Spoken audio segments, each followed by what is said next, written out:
ఇక్కడ సభాధ్యక్ష మనవి సభాపతి ఈశ్వర స్వరూపం కాబట్టి ఆయన కర్మతో ఈశ్వర స్వరూపమైన స్వామివారి అనుమతితో కూర్చొని ప్రసంగించేందుకు అనుమతిని కోరుతూ వేద పండితులు స్వామివారిని స్తుతించారు.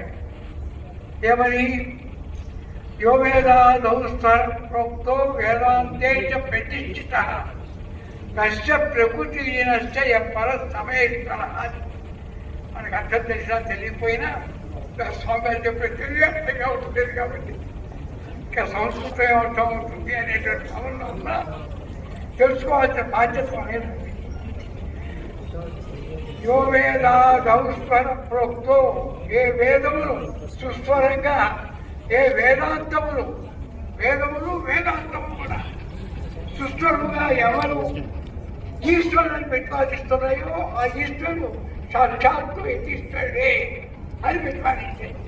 అటువంటి యతీశ్వరుడు సాక్షాత్ పరమేశ్వరత్వంలో మన ముందు కూర్చున్నటువంటి పీఠాధిపతులు భువనేశ్వరి పీఠాలకు సమాధానం తీసుకోవాలని పాత్రతో ముఖ్యంగా నమస్కరించుకుంటూ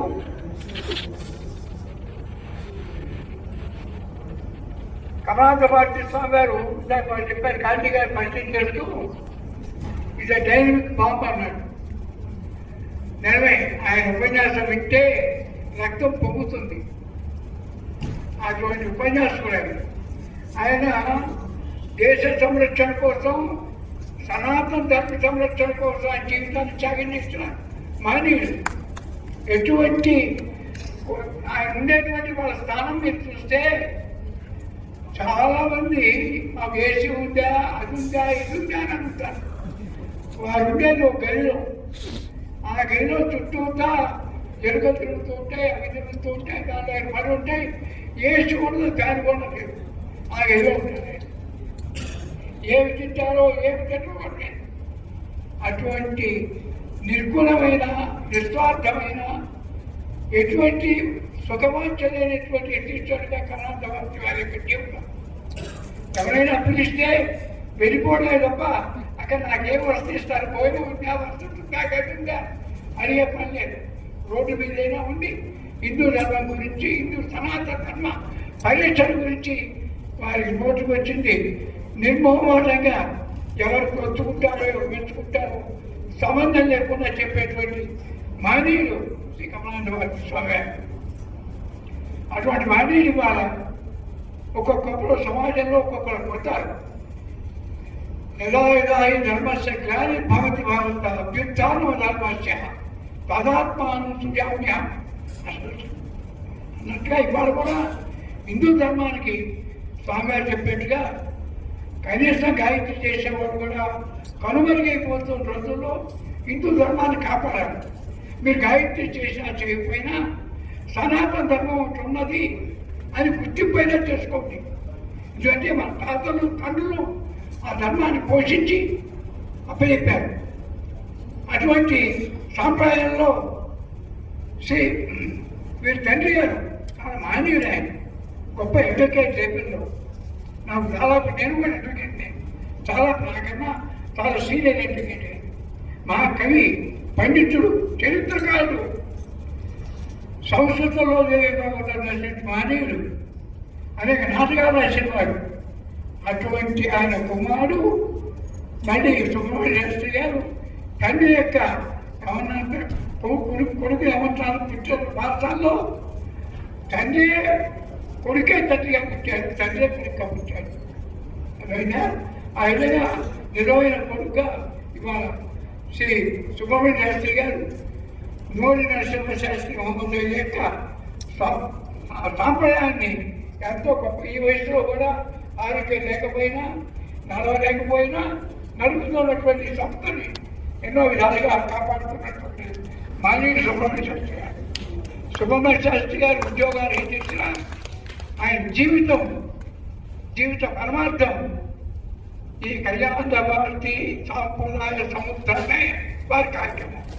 ఎన్ని కార్యక్రమాలు చేసినా ఏ ప్రతి కార్యక్రమంలో కళ్యాణ భారతి స్వామి యొక్క కేంద్ర పరిచయం లేకుండా వారి కార్యక్రమం. గురువును నేర్చుకోవడం అంటే 3 రుణాలు ఉన్నాయని చెబుతున్నాం: పితృ రుణం, గురు రుణం, దేవరుణం. సో పితృణం ఎంతమంది చేస్తున్నారో చేయటం లేదు, అవకాశం లేకపోవచ్చు. తద్దినాలు కూడా మానేసి తీసుకొచ్చాం. లేకపోతే దేవరం ఏదో పూజలు ఊళ్ళోకి వెళ్ళిన పూజ చేస్తున్నాం.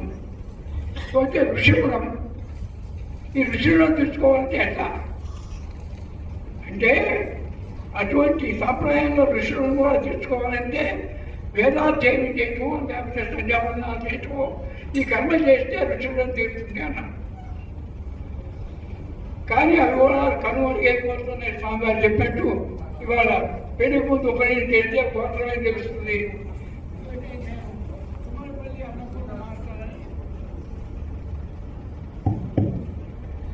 ఒక బ్రాహ్మణ హాస్టల్కి సెక్రటరీగా నడుస్తున్నాం. సంవత్సరానికి 23 లక్షలు బ్రాహ్మణ విద్యార్థులకి స్కాలర్షిప్గా ఇస్తాం. దానిలో సుమారు 800 మంది ఆడపిల్లకే ఇస్తాం.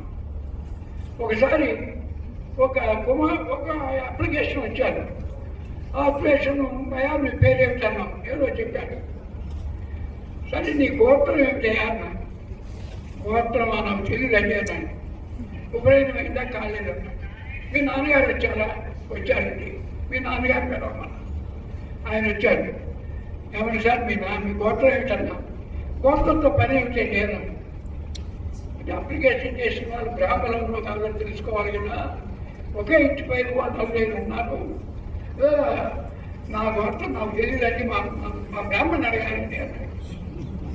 ఆ రోజు ఆయన దగ్గర పెట్టించారు ఆయన చెబుతారు గోత్రం. అది ఆ పరిస్థితుల్లో ఉన్నామని చెప్పుకుంటున్నాను. కానీ బ్రాహ్మణ విద్యార్థి స్కాలర్షిప్ కోసం వచ్చాను. మా అబ్బాయికి మేము బ్రాహ్మణ కాబట్టి స్కాలర్షిప్ ఇవ్వండి.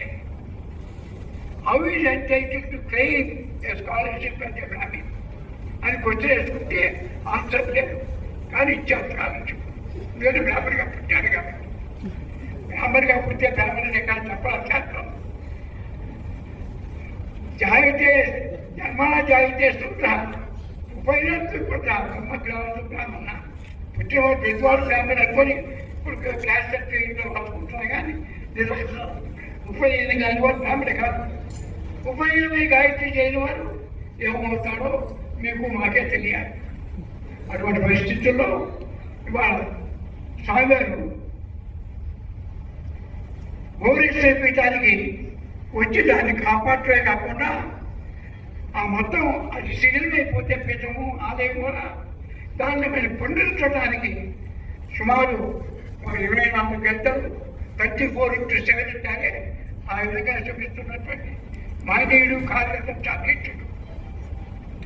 ఎందుకంటే ఆ కార్యక్రమానికి ఆయన యొక్క శక్తియుక్తులు కేంద్ర ప్రభుత్వం ఆయన కనుక సన్నిహిత సంబంధాలతో ఇంకో 3 ఎకరాలు ఆ పక్కనే ఉండడాన్ని కూడా సంపాదించబోతున్నటువంటి మానవుడే.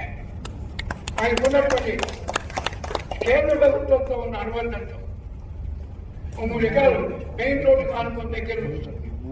అయ్యో చెప్పండి కోట్లతో ఎకరం 10 కోట్లు 20 కోట్ల రూపాయలు రాస్తారు. దాన్ని కూడా ఆయన సంపాదించడానికి సాహిత్యంగా కృషి చేస్తున్నారు.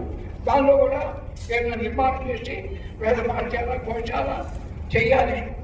వీటన్నిటికీ కూడా దాని మూలం ఇది డబ్బు కావాలి. డబ్బు కావాలంటే సన్యాసి సర్వసంగ సన్యాసి నా కర్మనా నా ప్రజ నా ధనేనా అని చెప్పుకొని వచ్చినాం. కాబట్టి ఆయన దగ్గర ధనం ఏముంటుంది ఉండదు. మన బట్టి వాళ్ళ దగ్గర ధనం ఉన్నా మన కుటుంబాలకు సరిపోతుంది. బ్రాహ్మణుల్లో ముఖ్యంగా ఎందుకంటే ఎంతగా కోటీశ్వరులు తరచుగా 2 తప్ప లేరు. మిగతా వాళ్ళంతా ఉద్యోగరీత్యా వారి సంసారాలకి సరిపోయేదిగా ఉంది. లేకపోతే 1000-2000 తప్ప పెద్ద మొత్తం ఇచ్చేటువంటి బ్రాహ్మణ వంశస్థు బ్రాహ్మణ కుటుంబీకులు నాకు తక్కువన్నారు. కానీ మన యొక్క మంచితనంతో మన ఇన్ఫ్లుయెన్స్ ఇతర వాళ్ళని కూడా మెప్పించి వాళ్ళ దగ్గర నుంచి కూడా డొనేషన్స్ వసూలు చేసి పీఠాన్ని చేసే అవసరం ఎంతో ఉన్నది. ఒక గొప్ప విషయం చెప్పాలి. మా సుబ్రహ్మణ్య శాస్త్రి గారు తెలిసిన విషయం. కళ్యాణభారతి స్వామి గారు చివరి రోజుల్లో ఓ విశేషం ప్రస్తావన చేశారు. స్వదృష్టితో అప్పటి వరకు పాదుకాంత దీక్ష ఇచ్చారు, అన్నీ చేశారు. ఒక 18 మందిని నిర్ణయించుకొని ఆ 18 మందికి తురీయ విద్య ఇచ్చారు. భువనేశ్వరి విద్య 18 మందికి. ఆ భువనేశ్వరి పీఠాధిపతులు అంటే తురీయ విద్యా స్థాపన దాదాపు భారతదేశంలో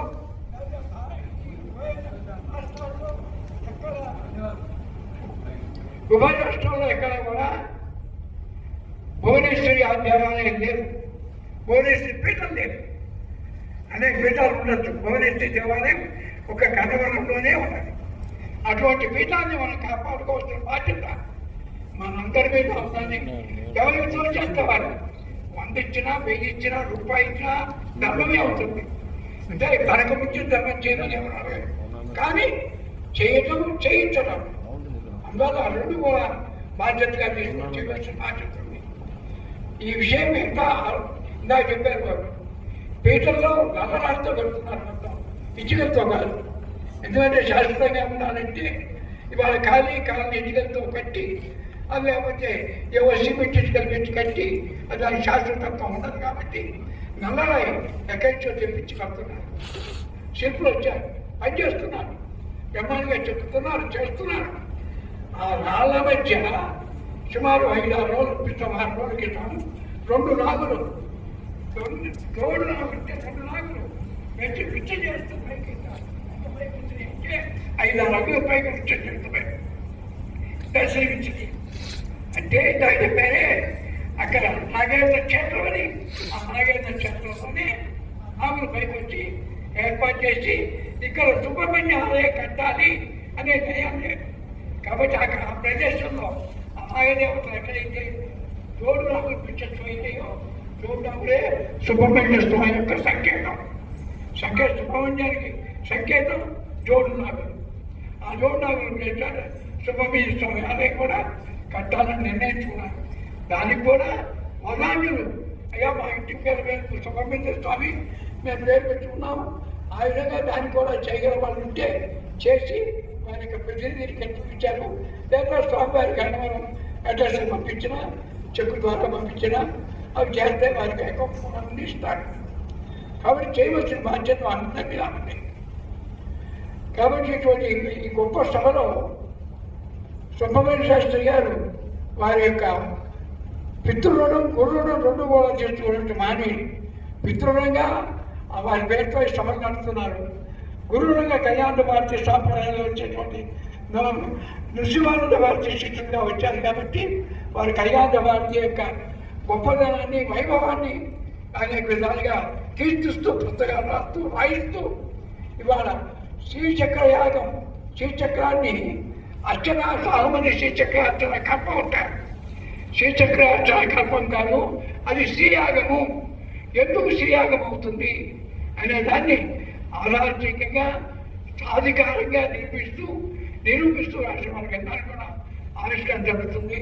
కాబట్టి వారి ముఖత మిగతా విషయాలన్నీ విన్నాం అని మీ అందరికీ కూడా సమయంగా మనం చేసుకుంటూ స్వస్తి.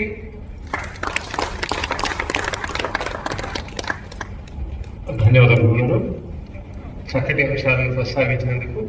మరి తర్వాత శ్రీ పరమానంద కోవి పాదసారథి గారు స్వాగతం.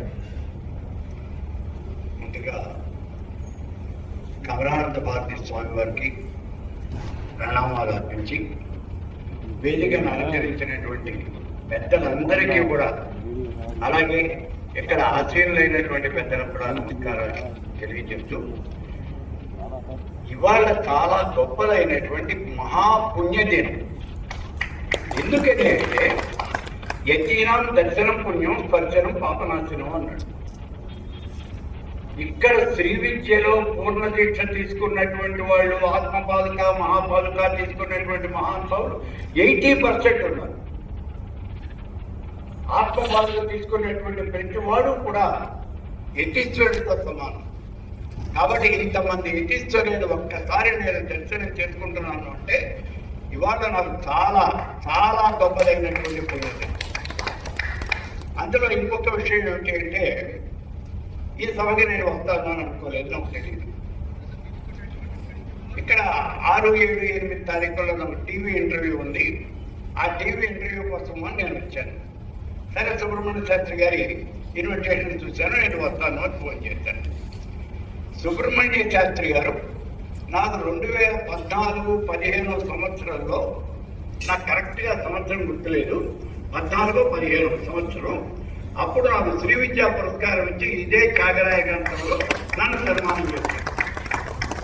అంతకుముందు 2012లో శ్రీ విద్యా మంత్ర యంత్ర తంత్ర రహస్యాలు అని world record morning 7 to evening 7 ఇక్కడే నోమా కళ్యాణ మండపంలో నేను ఉపన్యాసాలు చెప్పి మాతా విజయశ్రీదేవి కండక్ట్ చేశారు. నేను 12 గంటల పాటు నిర్విరామంగా ఉపన్యాసం చెప్పి అప్పుడు నేను రికార్డు పెట్టాను. సరే, ఇప్పుడు ఈ సుబ్రహ్మణ్య శాస్త్రి గారు ప్రత్యేకత ఏమిటి అంటే, ఇక్కడ మా తాతగారి శిష్యులు అక్కడ. ఇప్పుడు ఆయన చెప్పారు కదా నృసింహానంద భారతి. ఆ నృసింహానంద భారతి పూర్వాశ్రమంలో మా తాతగారు, మా అమ్మకి సొంత మేనమ్మ, మా అమ్మ మా తమ్ముడు, మా పరమ గురువు ఎంతో కుమారుడు. వాళ్ళ నాన్నగారే మా పరమ గురువు, మా తాతగారే మా తొగురు. ఆయన నృసింహానంద భారతి, ఆయన యొక్క శిష్యులు ఆయన. సరే, ఇప్పుడు మిగిలినటువంటి ఉపన్యాసం చెప్పడం నాకేం చేత కాదు. మీకు ఒక్క విషయం మాత్రం చెప్తాను. శ్రీ విద్యలో నిష్ణాతులైనటువంటి వాళ్ళు ఇక్కడ ఉన్నారు కాబట్టి ఒక్క నిమిషం శ్రీ విద్య గురించి నేను మాట్లాడతాను. శ్రీ విద్యలో మహా గొప్పదైనటువంటి మంత్రం ఏమిటి అంటే పంచదశి మహామంత్రము అని చెప్తూ ఉంటారు. ఈ పంచదశి మహామంత్రం ఎలా ఆవిర్భవించింది? ఇవాళ టీవీ వాళ్ళు నన్ను అడిగినటువంటి ప్రశ్న అది. పంచదశి మహామంత్రం ఎలా ఆవిర్భవించిందండి? ఈ విషయం మా ప్రేక్షకులకు తెలియజేయండి, శ్రోతలకు తెలియజేయండి. ఇక్కడ చూడండి, సృష్టి జరిగింది. సృష్టి జరిగినప్పుడు నిరాకారము నిర్గుణము అయినటువంటి ఆ పరబ్రహ్మలో నుంచి ముందుగా అవ్యక్తం వచ్చింది. అవ్యక్తం నుంచి మహత్తత్వం, మహత్తత్వం నుంచి అహంకారం, అహంకారం నుంచి తన్మాత్రలు, తన్మాత్రల నుంచి పంచభూతాలు, వాటి యొక్క స్థూల రూపమైనటువంటి పంచభూతాలు వచ్చినాయి. ఈ పంచభూతాలను మొట్టమొదటిగా వచ్చినటువంటిది ఆకాశం. ఆకాశాద్ వాయు, వాయురగ్ని, అగ్నిరాప, ఆప పృథ్వీ, పృథివ్యా ఓషధ, ఓషధాదన్నం, ఇలా అన్నం వచ్చింది. అన్నం వచ్చిన తర్వాత జీవరాశి అనేది ఇదంతా కూడా సృష్టించబడింది. ఇప్పుడు ఇక్కడ ఒక్క విషయం చూడండి. ముందుగా వచ్చింది ఆకాశం. ఆకాశం యొక్క లక్షణం ఏమిటి? శబ్దం. ఆకాశం నుంచి వచ్చినటువంటిది వాయువు. వాయువు యొక్క లక్షణం స్పర్శ. వాయువు నుంచి వచ్చినటువంటిది అగ్ని. అగ్ని యొక్క లక్షణం ఏమిటి? రూపం. అగ్ని నుంచి వచ్చింది జలం. జలం యొక్క లక్షణం ఏమిటి? రసం. ఆ జలం నుంచి వచ్చినటువంటిది పృథివీ, భూమి. ఆ భూమి యొక్క లక్షణం ఏమిటి? గంధం. ఈ ఐదే మనకి శబ్దస్పర్శ రూపరస గంధాలు అని అంటున్నాం. వీటిని తన్మాత్రలు అంటున్నాం. ఇప్పుడు వీటిని ఒక్కసారి చూడండి. ఆకాశం యొక్క లక్షణం శబ్దము అన్నాం. ఆకాశంలో ఏ లక్షణం ఉంది? శబ్దం ఒక్కటే ఉంది, ఇంకో లక్షణం లేదు. ఆకాశం నుంచి వాయువు వచ్చేది. వాయువు వచ్చేటప్పటికి వాయువు యొక్క సహజమైనటువంటి లక్షణం స్పర్శ. అయితే దీని తండ్రి అయినటువంటి ఆకాశం యొక్క లక్షణాలు కూడా దానికి పుణికిపుచ్చుకుంది. మనకు కూడా అంతే కదా, మన తండ్రి తాత లక్షణాలు అనేవి మనకు వస్తాయి. కాబట్టి ఇక్కడ వాయువులోకి వచ్చేటప్పటికి శబ్దము, స్పర్శ రెండు రకాలైనటువంటి లక్షణాలు ఉన్నాయి. వాయువు నుంచి వచ్చింది అగ్ని. అగ్ని యొక్క సహజమైనటువంటి లక్షణం రూపం. అయితే దీనిపైన ఉన్నటువంటి ఆకాశము, వాయువు, వాటి యొక్క లక్షణాలు శబ్దము, స్పర్శ, దాంతో పాటుగా రూపం. అగ్నిలో 3 లక్షణాలు ఉన్నాయి. అగ్ని నుంచి వచ్చినటువంటిది జలం. జలము యొక్క లక్షణం ఏమిటి? రసం. దీంట్లో మళ్ళీ పైన ఉన్నటువంటి 3 లక్షణాలు ఉన్నాయి. అంటే జలంలో శబ్ద, స్పర్శ, రూప, రసాలు ఈ 4 ఉన్నాయి. ఆఖరికి వచ్చింది భూమి. భూమి యొక్క సహజమైనటువంటి లక్షణం గంధం. కాబట్టి భూమిలో ఉన్నటువంటి లక్షణాలు ఏమిటి అంటే శబ్ద, స్పర్శ, రూప, రస, గంధాలు 5 ఉన్నాయి. ఇప్పుడు లెక్క పెట్టండి. 5 + 4 9, 9 3 12 వాయువులో ఉన్నటువంటి 2 14, ఆకాశంలో ఉన్నది మొత్తం 1, మొత్తం కలిపితే 15. ఈ 15 అక్షరాలే పంచదశి మహామంత్రంలో ఉన్నటువంటి ఈ 15 అక్షరాలు బీజాక్షరాలు. మీకు ఎవరికి అర్థమైనట్లేదు. పంచదశి మహామంత్రంలో 15 బీజాక్షరాలు ఈ చరాచర జగత్తులో ఉన్నటువంటి ఈ పంచభూతాలకి సంబంధించినటువంటివి. కాబట్టి పంచదశి మహామంత్రానికి ఐదేవత ఎవరు? మీరు సరిగ్గా నేర్చుకోవాలా, వెళ్ళి మళ్ళీ మీ గురువు గారిని అడగండి. పంచదశి మహామంత్రానికి ఐదేవత ఎవరు? పంచభూతాలను సృష్టించినటువంటి పరమేశ్వర స్వరూపము. అంతేగాని లలితాత్రిపురసుందరి కాదు. ఆ లలితాత్రిపురసుందరి ఎవరు అంటే పరబ్రహ్మ స్వరూపము, నిరాకారము, నిర్గుణము అయినటువంటి ఆ పరబ్రహ్మ. సానకాలం యథార్థాయ బ్రహ్మణ రూపకల్పన, దానికి ఒక రూపాన్ని ఇచ్చారు. ఆ రూపమే మీరు లలిత అనే పేరుతో, త్రిపుర సుందరి అనే పేరుతో ఆవిడ్ని మనం ఆరాధిస్తూ ఉన్నాం. ఇది పంచదశి మహామంత్రం. నేను మీకు ఇక్కడ చెప్పింది ఎందుకు అంటే, ఉపాసకులు మీరు చాలా మంది ఉన్నారు, చాలా గొప్ప ఉపాసకులు.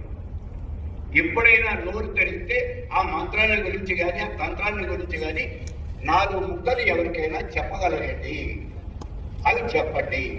అందుకు నేను ఈ మాట మీకు చెప్పింది.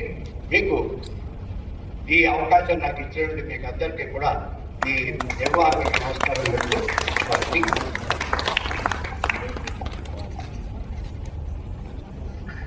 సార్ భారతీయ